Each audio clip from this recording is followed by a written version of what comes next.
Hace unos 450 millones de años, ninguna vida animal ni vegetal habitaba en la superficie de los continentes. La tierra firme no era más que un inmenso desierto. El océano, por el contrario, rebosaba vida. En aquel entonces, nuestros antepasados eran una especie de peces primitivos. Pero muy pronto tendrían que abandonar este medio en el que la vida había aparecido por primera vez. Los movimientos permanentes de la corteza terrestre iban a obligarles. Los continentes derivaban y la placa oceánica se elevaba a sacudidas. Los peces tuvieron que adaptarse.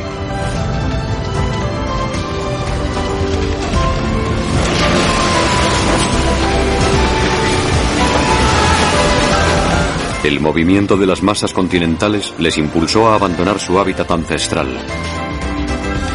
Pero esta terrible prueba fue justamente el origen de un salto evolutivo formidable.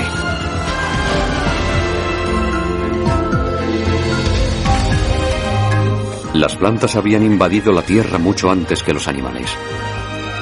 Ahora les tocaba a ellos descubrir nuevos horizontes. Nuestros ancestros desarrollaron entonces pulmones, luego pies y manos. La conquista de la tierra podía comenzar.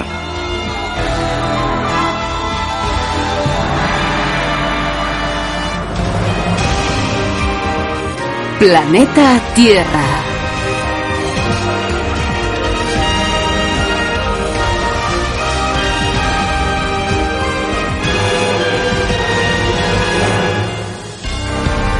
Al asalto de la Tierra.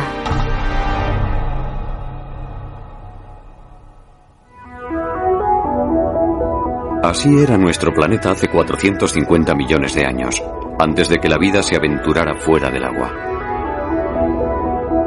En aquel tiempo, en la zona del Ecuador, 3 continentes de reducido tamaño rodeaban a un océano.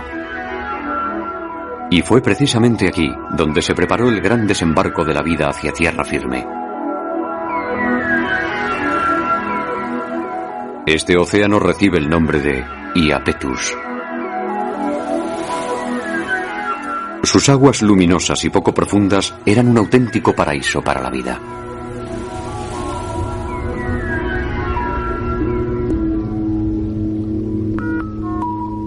Formas de vida muy diversas evolucionaban entre los inmensos arrecifes coralinos de este Edén acuático.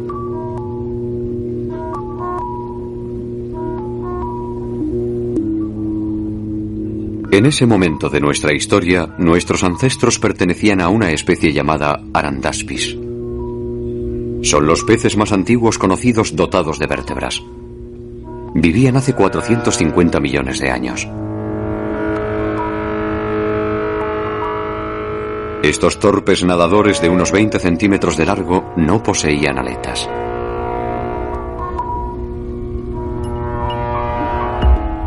El Arandaspis debía de ser bastante pacífico. Se alimentaba de microbios que absorbía del fondo.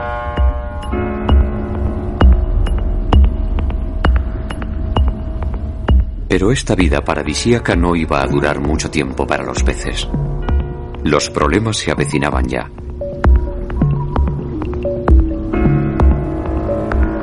¿Qué tipo de problemas? Los trilobites, una de las especies más extendidas de este periodo, nos permiten adivinar de qué naturaleza eran. Entonces existía una gran variedad de estos animales. Algunos se arrastraban por el fondo, otros nadaban libremente en el océano. Pero a partir de un determinado momento todos comenzaron a mostrar signos de cambio.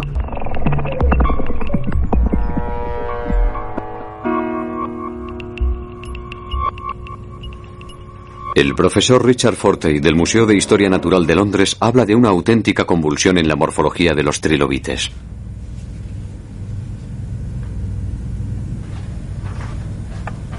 En sus orígenes eran básicamente planos, pero de repente empezaron a desarrollar formas muy diversas.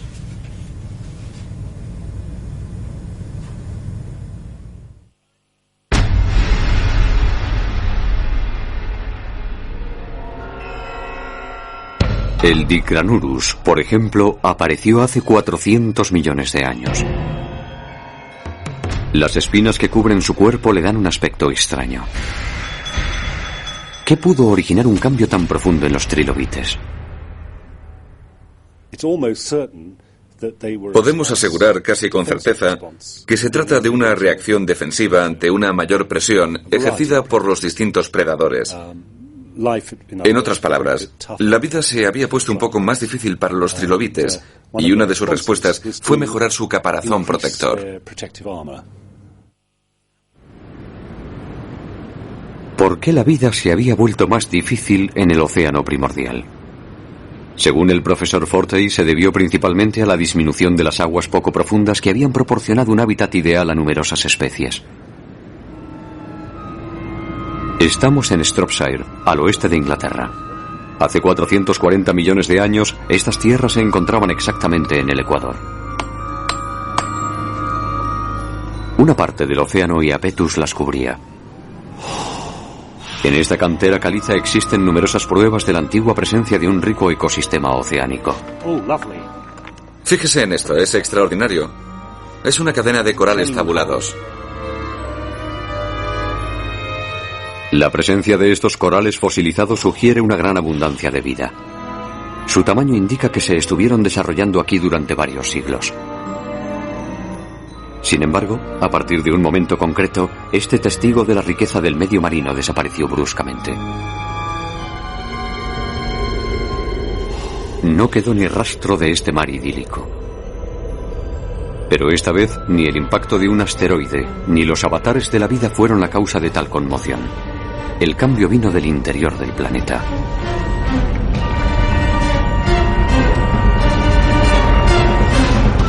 En las profundidades de la Tierra la temperatura puede alcanzar varios miles de grados. Este calor extremo provoca un lento movimiento de convección del manto terrestre.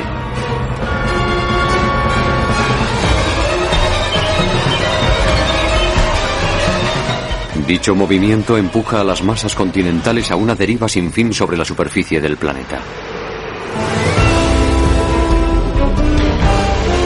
Precisamente esa deriva de los continentes fue la que hizo desaparecer el océano Iapetus. Las tres masas continentales que lo rodeaban se acercaron entre sí.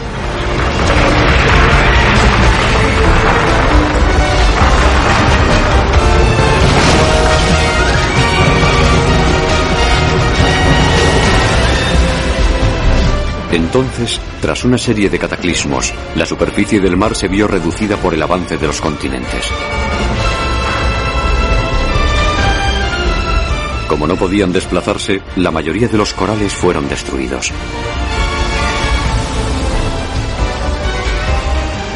Algunos peces lograron escapar, pero ya solo disponían de zonas muy reducidas de macizos coralinos.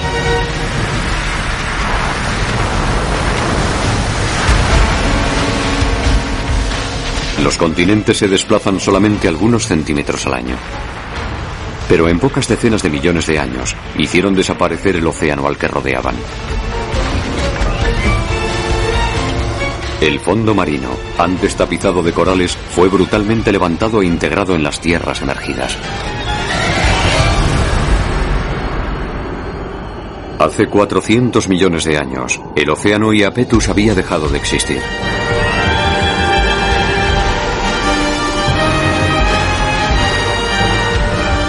Las tres masas continentales se juntaron en un solo continente. Solo su contorno albergaba todavía los mares coralinos que constituían el hábitat privilegiado de trilobites y de peces.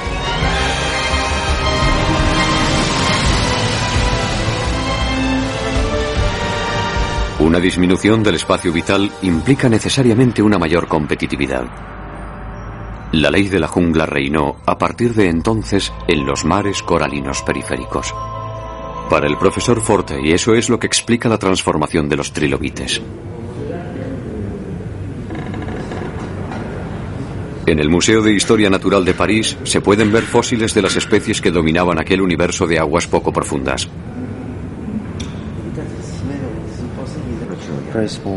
El profesor Daniel Gouget es un experto conocedor de los dueños y señores incontestables de aquel medio.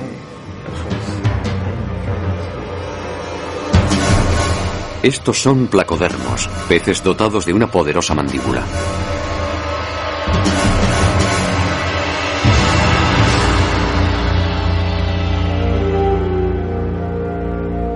El particular esqueleto del placodermo no se encuentra en ningún otro pez. La parte anterior de su cuerpo estaba protegida por verdaderas placas de armadura ósea. Y en la boca, en lugar de dientes, dos huesos planos funcionaban como una cizalla. Provistos de estas armas, los placodermos se adaptaron a todos los ecosistemas de aguas poco profundas hasta convertirse en los amos de los mares.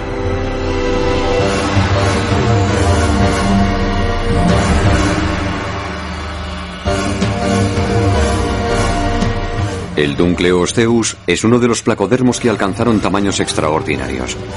Algunos especímenes llegaban a medir hasta 6 metros de largo. Frente a tales monstruos, nuestros antepasados estaban totalmente desarmados.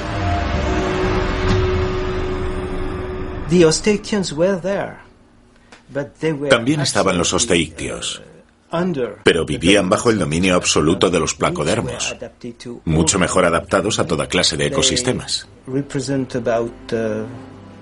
Representaban entre el 75 y el 80% de los vertebrados que se podían encontrar en los depósitos devonianos. Nuestros antepasados osteictios se veían ensombrecidos por estos placodermos que les impedían desarrollarse. No tenían más remedio que evolucionar para sobrevivir. 60 millones de años más tarde, el Pacífico Arandaspis se había convertido en un pez llamado Eustenopteron. Dotado de aletas, era un eficaz nadador. Pero no era una baza suficiente para dominar la competencia que reinaba entonces. En estas aguas, donde los peces gigantes eran los reyes, el Eustenopteron debía superar otra etapa.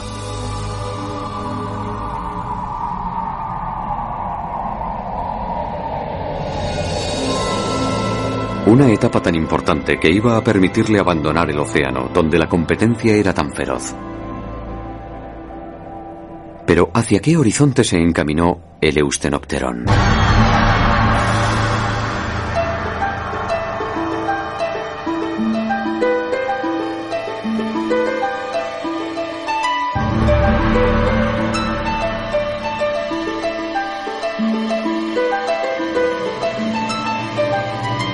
Este mapa puede ayudarnos a responder a la pregunta.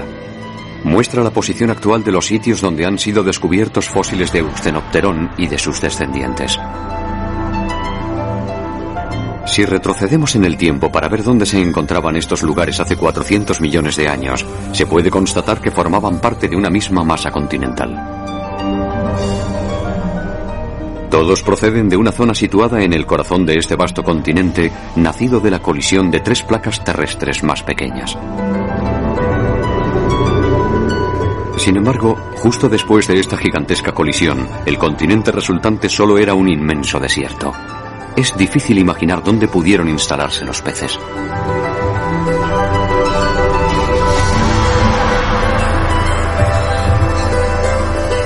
En un entorno tan hostil, ¿dónde lograron encontrar refugio nuestros antepasados? Un indicio nos lo proporciona la cadena montañosa, a lo largo de la cual fueron encontrados todos los fósiles, ya que nos señala precisamente el lugar de la colisión de los continentes originales.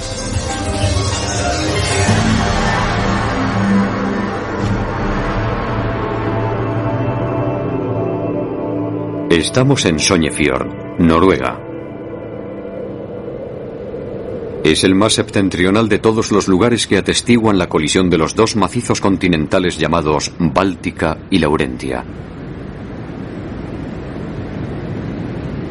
Los espectaculares paisajes de este fiordo están, en parte, formados por estratos muy antiguos que revelan la violencia extraordinaria del choque continental.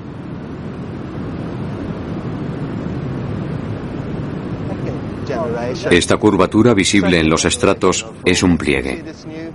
Nos muestra cómo se comporta la superficie de la Tierra cuando chocan dos continentes. Las rocas más sólidas se doblan como un malvavisco bajo la enorme presión ejercida durante largos periodos de tiempo.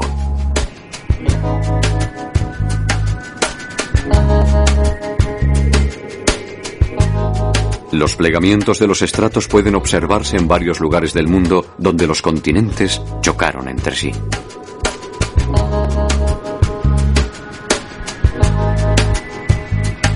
Es el caso de Monreith Bay, en Escocia. Hace 430 millones de años, este lugar formaba parte del océano Iapetus.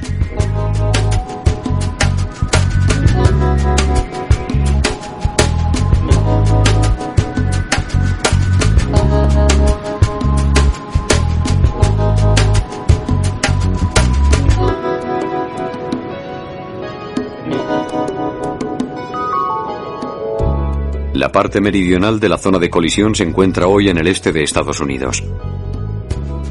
Estamos en Monadnock Mountain, en New Hampshire, uno de los picos más escalados del hemisferio norte.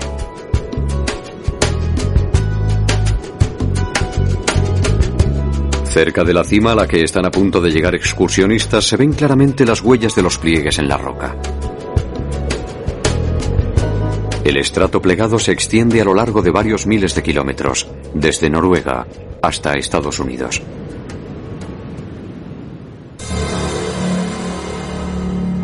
La fuerza colosal que provocó estos pliegues modificó igualmente el medio ambiente terrestre.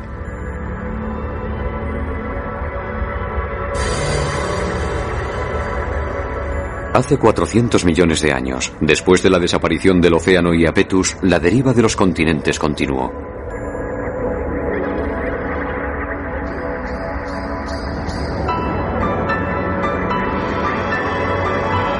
En cada punto de contacto, la Tierra, empujada por uno y otro lado, se fue elevando progresivamente.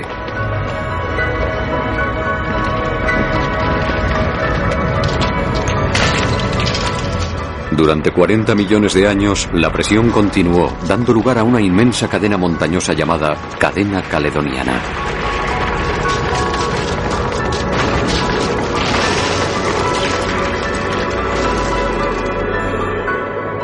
Los científicos creen que era tan alta como el Himalaya actual, con numerosos picos por encima de los 8.000 metros.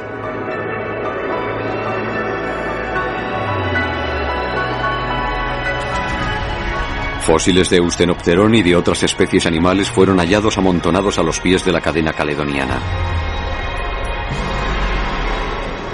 ¿Por qué precisamente en este lugar? Cuando apareció esta inmensa cadena, se convirtió en un nuevo obstáculo que impidió el paso de las nubes, y torrentes de agua se precipitaron por sus laderas.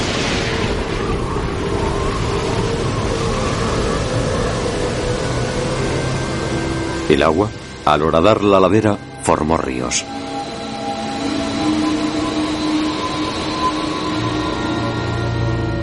Un nuevo mundo de agua dulce hacía su aparición por primera vez en el interior de la Tierra.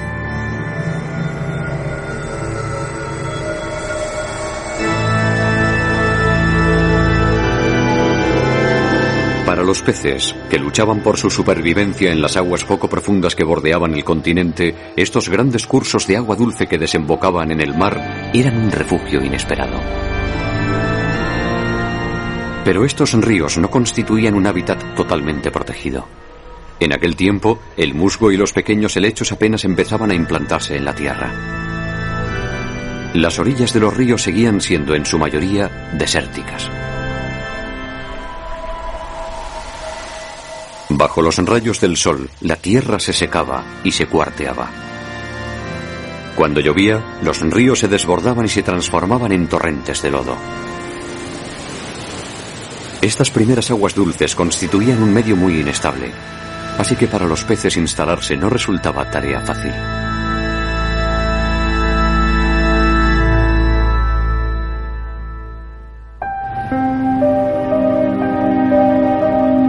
Lo que convirtió este entorno hostil en un medio más acogedor fue la vida misma. En Estados Unidos, en Pensilvania, un estrato geológico rojo sigue a lo largo de esta carretera.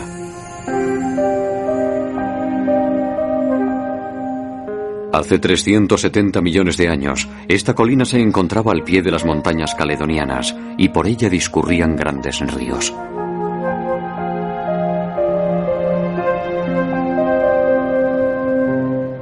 En estas capas se han encontrado fósiles, pertenecen a una especie que contribuyó a la migración de los peces hacia el agua dulce.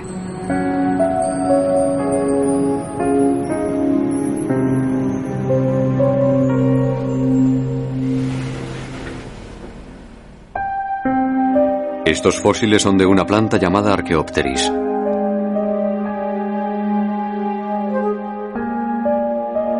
Se trata del árbol más antiguo descubierto en la Tierra hasta la fecha. Apareció hace 370 millones de años.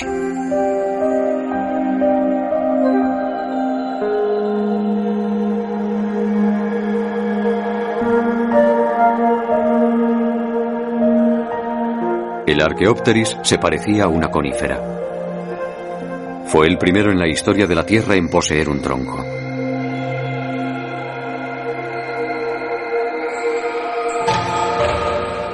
Sus raíces se desarrollaban en profundidad sobre un largo perímetro y lo anclaban sólidamente a la tierra.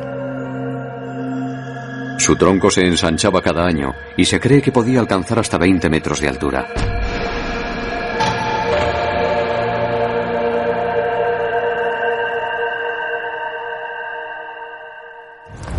Okay, Chuck, let's see. Yeah, there's one there. You mark that one? Yeah. Okay, and let's see. Gotta get the light right. Yeah, there's another one. El profesor Stephen Seckler del Instituto Politécnico de Virginia estudia el impacto que supuso la aparición del Archaeopteris en su entorno.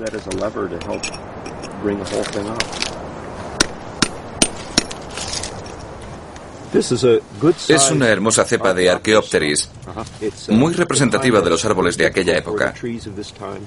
Debe de tener unos 25 centímetros de diámetro.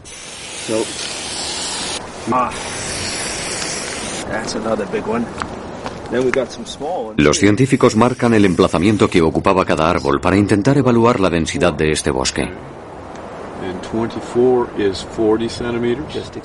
El Archaeopteris no encontraba en la Tierra ninguna otra planta de gran tamaño y colonizó rápidamente todas las orillas de los ríos.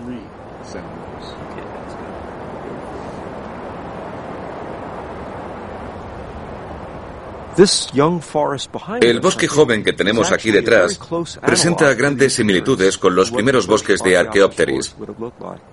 Estos árboles de tronco blanco, actualmente pelados, tienen poco más o menos el mismo tamaño que los primeros Archaeopteris.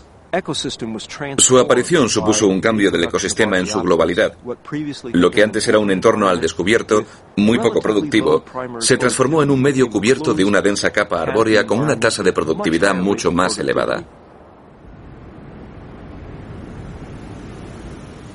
Antes de la aparición del Archaeopteris, el interior de los continentes era un entorno hostil para los animales. Pero a partir de entonces, las tierras áridas se cubrieron con los primeros bosques de la Tierra.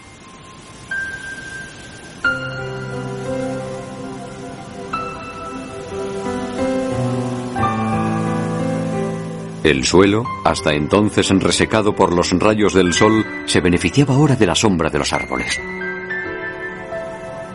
En los bosques se formaban lagos y pantanos, creando en el interior de los continentes cada vez más zonas habitables para la fauna acuática. Ese momento preciso fue el elegido por nuestro antepasado, el Eusthenopterón, para salir del océano e instalarse en este nuevo mundo de agua dulce. Pero el Archaeopteris debía jugar otro papel primordial. La caída de sus hojas iba a proporcionar una valiosa fuente de nutrientes para los peces.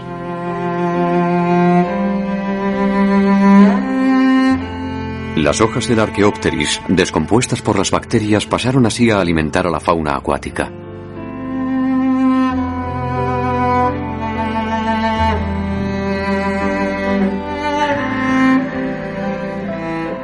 En este medio ambiente de agua dulce, los peces comenzaron a evolucionar hacia nuevas formas de vida.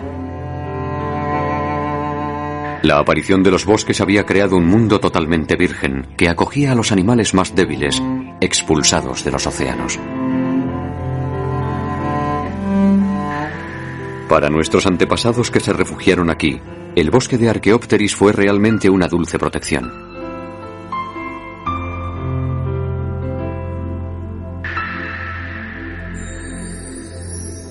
Pero su nacimiento no solo había creado las condiciones para dar un nuevo salto evolutivo, también trajo consigo su ración de catástrofes. ¿A qué nuevos problemas se enfrentó la vida en estos pantanos recién creados? En Sudamérica se encuentra la respuesta a esta pregunta.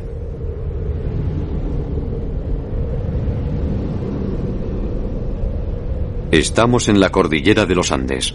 Esta cadena montañosa es también el resultado de un choque continental ocurrido hace 400 millones de años.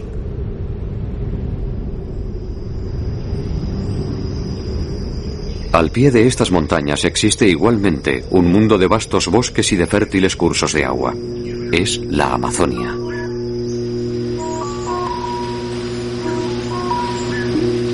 La Amazonia está cubierta de bosques primarios muy densos. Aquí se encuentran las especies acuáticas más exóticas.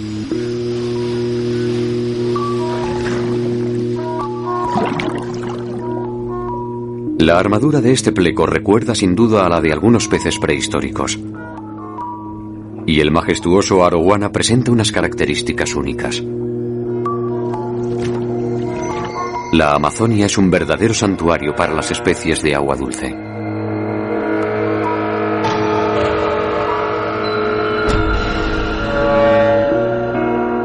También aquí, las hojas y las ramas sumergidas constituyen valiosos recursos nutritivos para los peces. La materia orgánica proporcionada por los bosques alimenta a toda la riqueza del ecosistema amazónico. A la sombra de los Archaeopteris, nuestros ancestros conocieron sin duda un mundo parecido a este.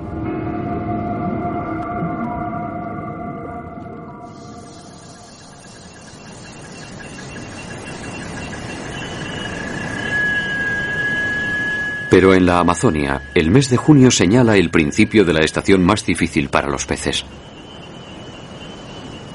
La estación seca se acerca y las lluvias son muy escasas.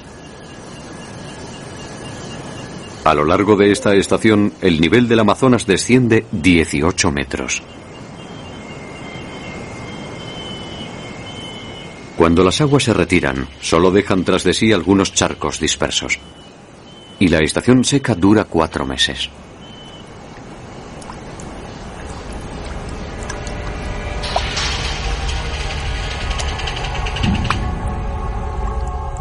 Estos peces vienen a respirar a la superficie porque las concentraciones de oxígeno en el agua son insuficientes.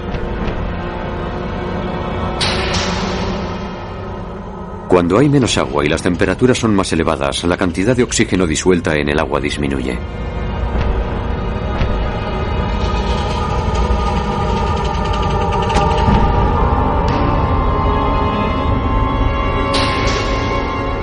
Hace 370 millones de años, este fenómeno de estaciones secas afectaba igualmente a los santuarios de agua dulce.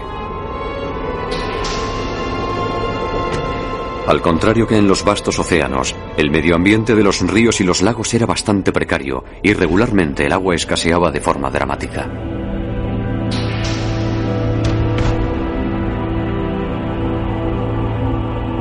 En las estaciones secas, los Archaeopteris que antes habían prodigado todos sus beneficios se convirtieron también en una fuente de problemas. Para descomponer las hojas caídas en el agua, las bacterias consumían una gran cantidad de oxígeno.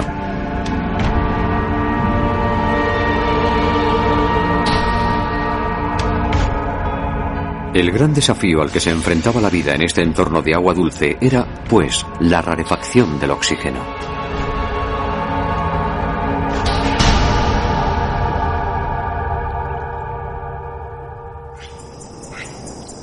¿Cómo pudieron nuestros ancestros superar este problema? Nuevamente, la respuesta la encontramos en la Amazonia.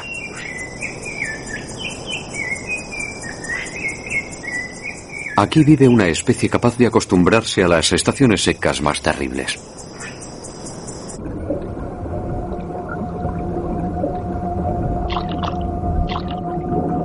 Este pez que acaba de asomar la cabeza fuera del agua respira por medio de pulmones.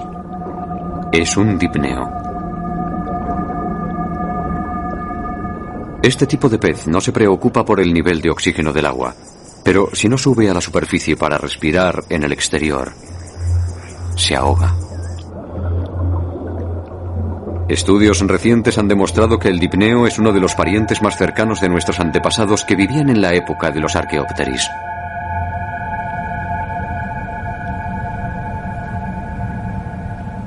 El profesor Per Alberg es un especialista del Eustenopteron. Cree que también él debía estar provisto de pulmones.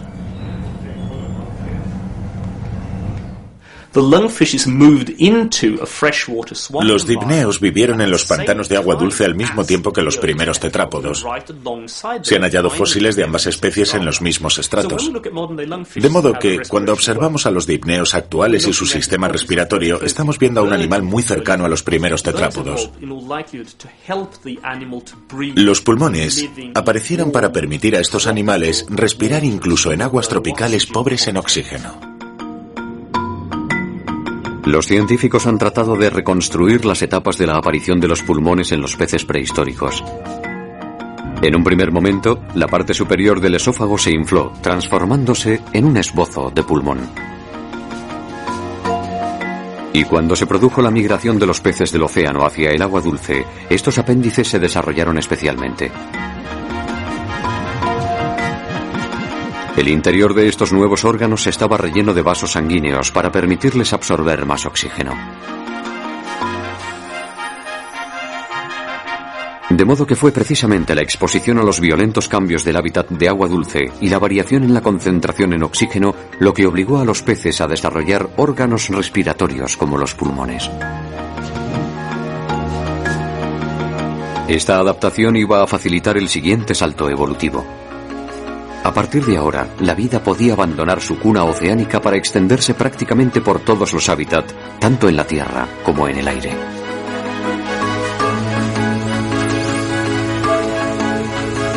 Pero las consecuencias de este acontecimiento se observan todavía en los animales que siguieron siendo acuáticos.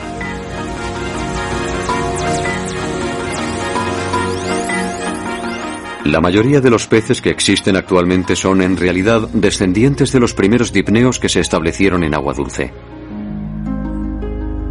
Sus vejigas natatorias no son sino una evolución de los pulmones primitivos.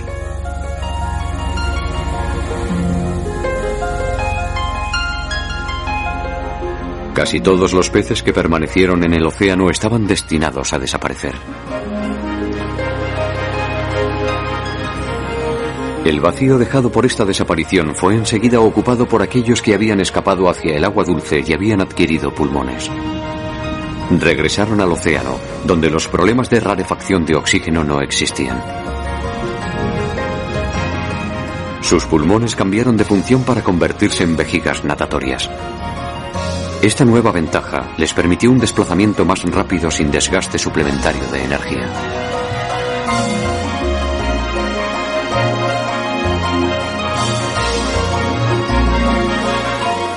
A los pies de la cadena caledoniana, este nuevo mundo de bosques y de agua dulce fue nuestra segunda cuna después del océano primordial.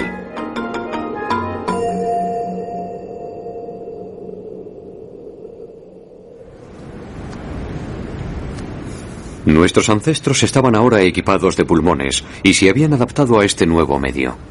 Para acceder a tierra firme solo les quedaba desarrollar miembros. La profesora Jennifer Clark, de la Universidad de Cambridge, descubrió un fósil que nos ha permitido entender mejor cómo aparecieron nuestras manos. En 1987, mientras realizaba excavaciones en distintos lugares del mundo, descubrió en el este de Groenlandia un fósil en un estrato de 360 millones de años de antigüedad. Se trataba del fósil de un animal llamado Acantostega. Un fósil particularmente valioso porque se trataba del único en el mundo en haber conservado la morfología completa del animal. Para su sorpresa, el animal poseía visiblemente manos y dedos. Es la más antigua forma de vida provista de manos descubierta hasta el momento.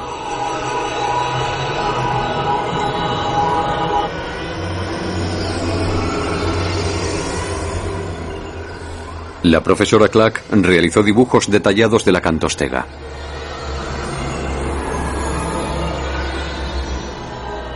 Era un animal extraño, parecido a un pez, pero dotado de pies y de manos.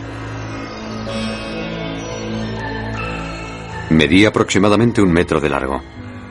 Su cola se parecía a la aleta caudal de los peces, pero su cráneo era más sólido que el de un pez y su cuello era, sin duda, articulado.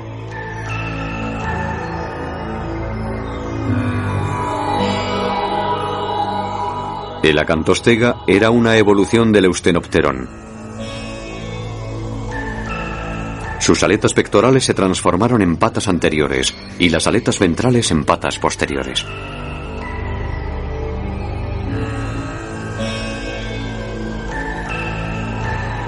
¿Qué había pasado en los últimos millones de años para provocar semejante evolución?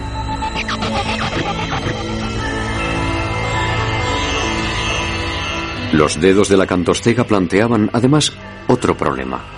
Cada miembro anterior constaba de 8 dedos. Sin embargo, desde hacía mucho tiempo se pensaba que desde los primeros estadios de la evolución, las manos solo constaban de 5 dedos.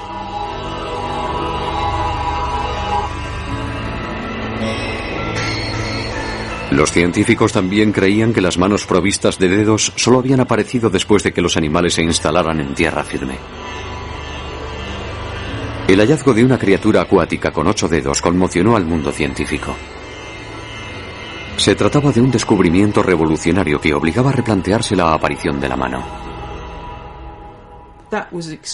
Fue algo extraordinario, ya que hasta entonces se creía que los dedos habían sido siempre 5, que no podía haber más. Como es lógico, aquello hizo a todo el mundo recapacitar sobre el origen de los miembros. Cambió radicalmente la forma de plantearse su aparición y su desarrollo.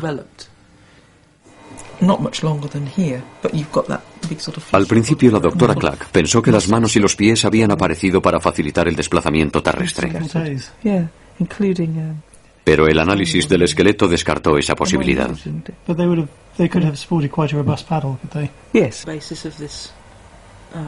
La forma en que los brazos estaban unidos al cuerpo contradecía flagrantemente esa hipótesis.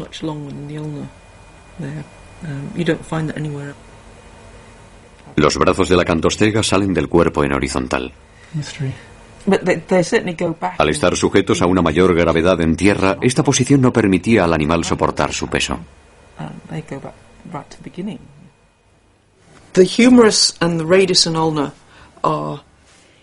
El húmero y el radio forman un ángulo que no permite al miembro doblarse así.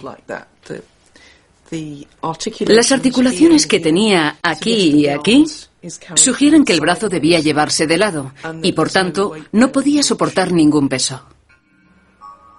Si no le servían para desplazarse en tierra firme, ¿para qué le servían los brazos a la acantostega? Unos científicos hicieron análisis del esqueleto y realizaron una simulación del movimiento del animal. Pero el resultado, en lugar de aportar respuestas, planteaba aún más preguntas. He aquí una simulación del movimiento, tal como lo describen los estudios de la profesora Clark. El acantostega parece retorcerse para avanzar. Este movimiento sugiere que no debía ser un buen nadador. Para nadar eficazmente, es preferible carecer de miembros para limitar la fricción del agua.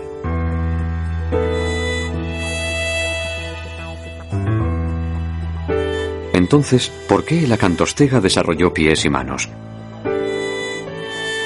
Un enigma muy complicado de resolver.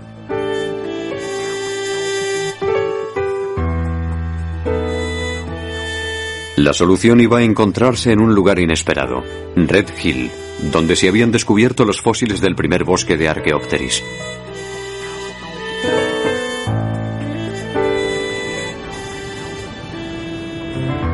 En esta zona se han encontrado muchos fósiles de peces. Estos peces fueron los primeros en dar el gran salto evolutivo que les dotó de pulmones.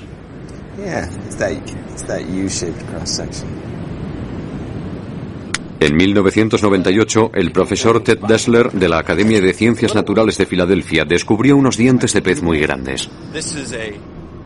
Miden más de 8 centímetros de largo.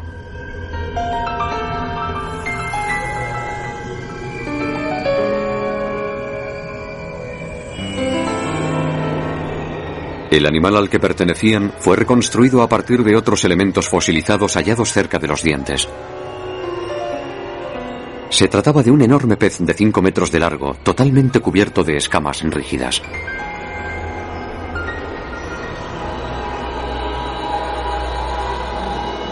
Su nombre, Ineria, el más impresionante de todos los dipneos carnívoros de ese periodo. En aquel entonces era sin duda el rey de los ríos.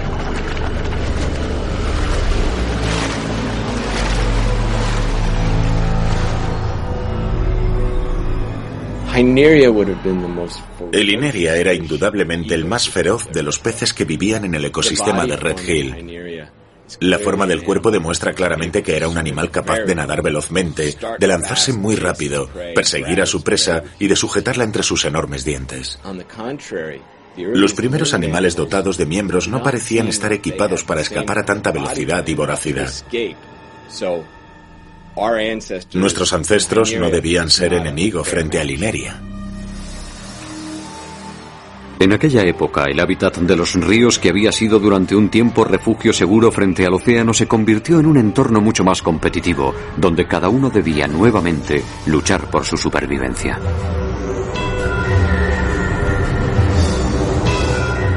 Lejos de los 5 metros de Ineria, el acantostega parecía muy vulnerable.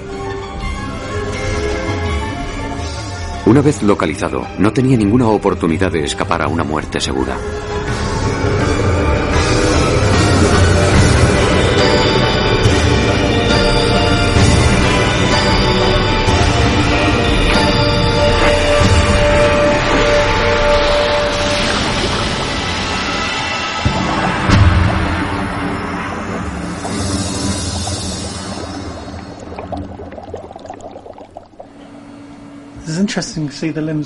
¿Cómo pudo entonces sobrevivir un ancestro tan débil? De nuevo se planteaba la cuestión de las manos. ¿No serían acaso la clave de una nueva estrategia? La profesora Clack formuló entonces una hipótesis revolucionaria sobre el uso de estos nuevos miembros.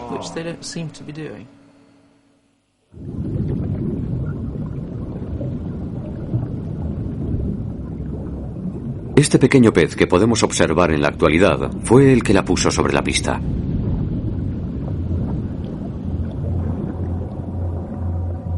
Es un Brachionictis, un teleósteo. Vive en los fondos marinos, mide unos 10 centímetros y domina el movimiento de sus aletas tan bien como si se tratase de pies o de manos. Las utiliza para desplazarse lentamente por el fondo o para agarrarse a las rocas y acechar a sus presas.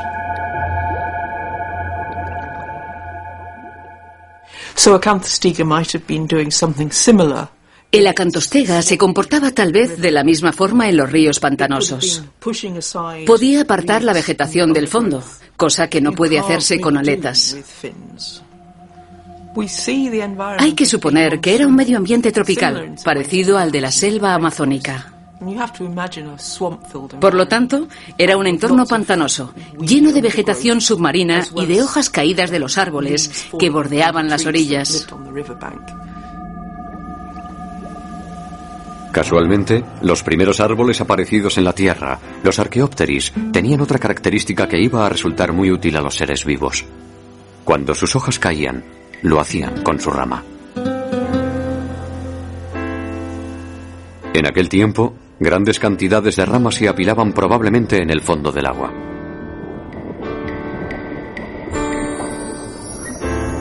En opinión de la profesora Clack, quizás en estas aguas profundas, entre la maraña de ramas, es donde el acantostega decidió establecerse.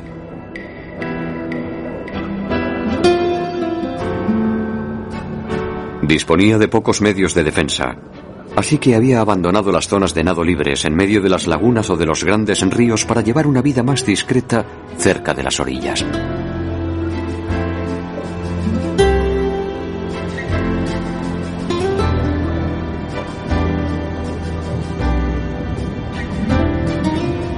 Y para esconderse entre las ramas caídas, sus manos eran, con certeza, muy prácticas. Le permitían abrirse paso entre la maraña de ramas donde se alimentaba de pequeños peces.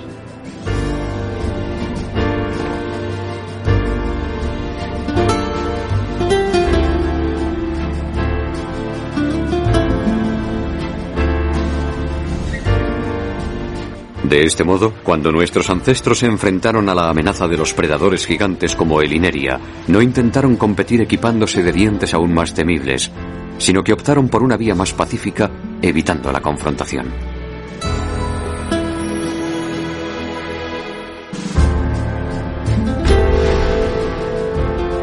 Esta opción iba a permitirles dar un increíble salto hacia adelante en la evolución.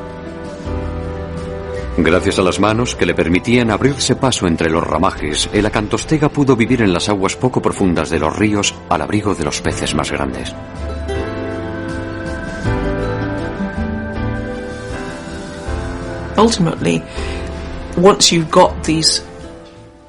Una vez adquiridas estas aptitudes intermedias, que ni están completamente adaptadas al elemento acuático ni a la vida en tierra firme, podemos imaginar que con el paso del tiempo se fue desarrollando progresivamente una verdadera adaptación a la vida terrestre. El acantostega era en realidad una especie débil que se encontró en un medio muy hostil. Permaneciendo en el agua, ciertamente no hubiese tenido descendencia.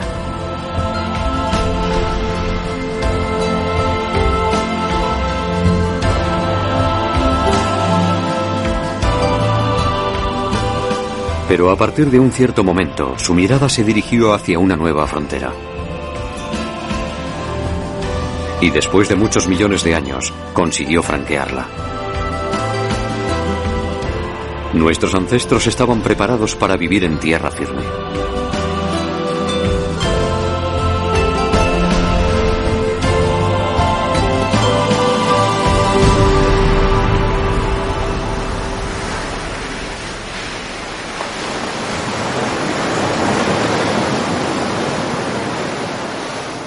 La isla de Valencia está situada en la costa oeste de Irlanda, pero antaño era uno de los pantanos que se extendían al pie de las montañas caledonianas.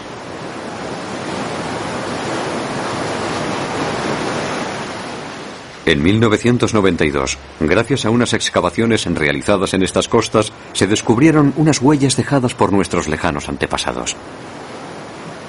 260 en total. Evocan claramente el paso de un animal que se apoyaba alternativamente sobre el pie derecho y luego sobre el izquierdo.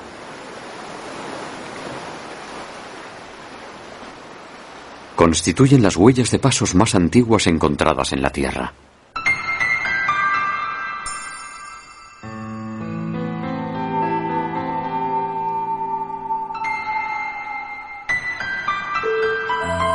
Se cree que el primer animal que recorrió esta tierra apareció hace 360 millones de años.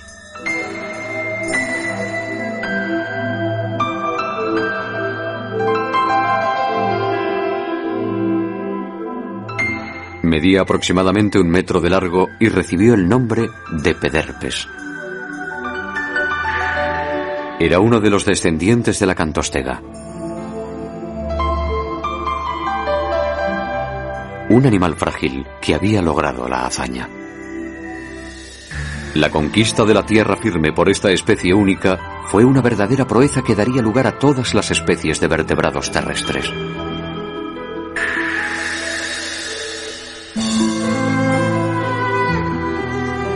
Gracias a la deriva de la tierra firme, la vida se vio impulsada a explorar su superficie.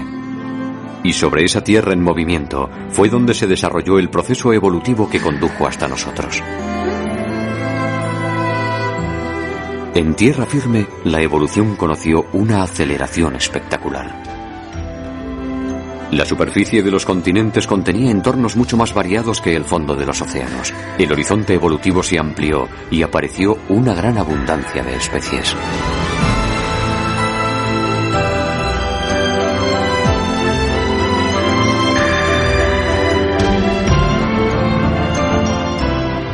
Muy pronto nuestros antepasados iban a conocer otra revolución ligada a los árboles. Fue hace 60 millones de años. Esta vez los árboles fueron las angiospermas, árboles portadores de frutos.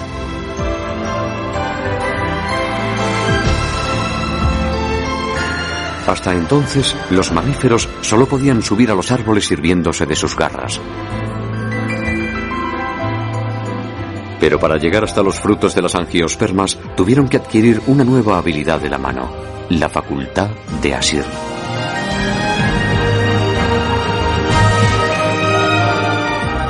Cuando el pulgar cambió de posición para permitir a la mano coger cosas, la era de los primates, nuestra familia, comenzó.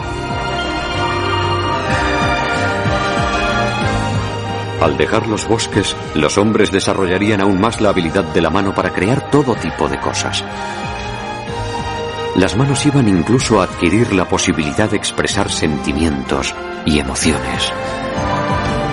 Nuestras manos son el resultado de la continua evolución de la vida. Son la herencia que nos legaron los antepasados que se refugiaron en los pantanos hace 400 millones de años.